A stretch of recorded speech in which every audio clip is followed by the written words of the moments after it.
குட்டி கண்ணா குழந்தைகளே, நம்ம இன்னைக்கு ஒரு குட்டி கதை பார்க்க போறோம். கதையோட பேரு மயிலின் அழகு. ஒரு பெரிய காட்டுல ஒரு பறவை கூட்டம் இருந்துச்சு. அதுல சில குட்டி இளம் வயசு பறவைகளும் இருந்துச்சு. அந்த குட்டி பறவைங்க கூட்டத்துல ஒரு குட்டி மயிலும் இருந்துச்சு. அந்த குட்டி மயில் கூவுறது ரொம்ப எரிச்சலா இருந்துச்சு. எல்லா குட்டி பறவைகளும் குட்டி மயில கிண்டல் செய்ய ஆரம்பிச்சுச்சுங்க. அதனால அந்த மயிலுக்கு ரொம்ப வருத்தமா போச்சு. எப்ப பார்த்தாலும் தான் மட்டும் மட்டம் தட்டப்படுறத குட்டி மயிலால சதிச்சுக்கிற முடியல. ரொம்ப வருத்தப்பட்ட குட்டி மயில் அங்க வாழ்ந்துகிட்டு வந்த வயசான புறா கிட்ட போய் தன்னோட வருத்தத்தை சொல்லுச்சு. சின்ன பறவைகளோட சண்டைய நினைச்சு அந்த வயசான புறாவுக்கு ரொம்ப சிரிப்பு வந்துச்சு. அந்த குட்டி மயிலுக்கு தன்னம்பிக்கை வரணும்னு நினைச்ச புறா அழகான குரல் வச்சிருந்த குயில பத்தி சொல்லுச்சு. குட்டி மயில, நீ என்னைக்காவது குயில் பாட்டு கேட்டிருக்கியான்னு கேட்டுச்சு.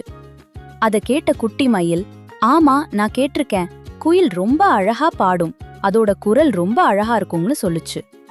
உடனே அந்த குட்டி மயில குயில்கிட்ட கூட்டிட்டு போய், அழகா பாடுற குயில, உனக்கு வாழ்க்கையில வருத்தமே இல்லையான்னு கேட்டுச்சு. உடனே அந்த குயில் சொல்லுச்சு, அழகா பாடி என்ன பயன்? என்னால அழகா நடனமாட முடியாது, வேகமா பறந்து இரை தேட முடியாது, என்னோட உருவம் வேற சின்னதுன்னு தன்னோட குறைகளை அடுக்கிக்கிட்டே போச்சு. இத கேட்ட புறா சொல்லுச்சு, பாத்தியா, குரல் நல்லா இருந்தா நல்லா வாழலாம்னு நீ நினைக்கிற. ஆனா குரல் நல்லா இருக்கிற பறவையே ரொம்ப வருத்தத்துல இருக்கு, உனக்கு அது மாதிரி வாழணுமான்னு கேட்டுச்சு. இத கேட்ட குட்டி மயிலுக்கு நல்ல ஆசையே போயிடுச்சு. அப்பதான் குயில் கிட்ட கேட்டுச்சு, உனக்கு எந்த பறவை மாதிரி இருந்தா நல்லா இருக்கும்னு ஆசைன்னு கேட்டுச்சு. அதுக்கு அந்த குயில் சொல்லுச்சு, எனக்கு மயில் மாதிரி மாறணும்னு ஆசைன்னு சொல்லுச்சு.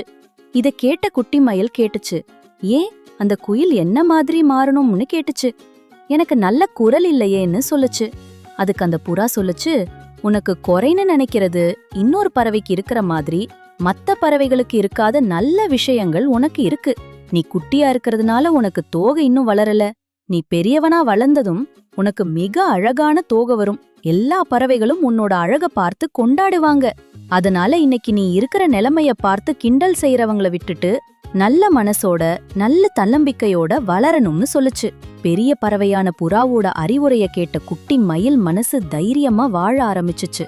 நம்ம குட்டி கண்ணா சேனலுக்கு லைக் போட்டு சப்ஸ்கிரைப் பண்ணிக்கோங்க. பை பை குட்டீஸ்.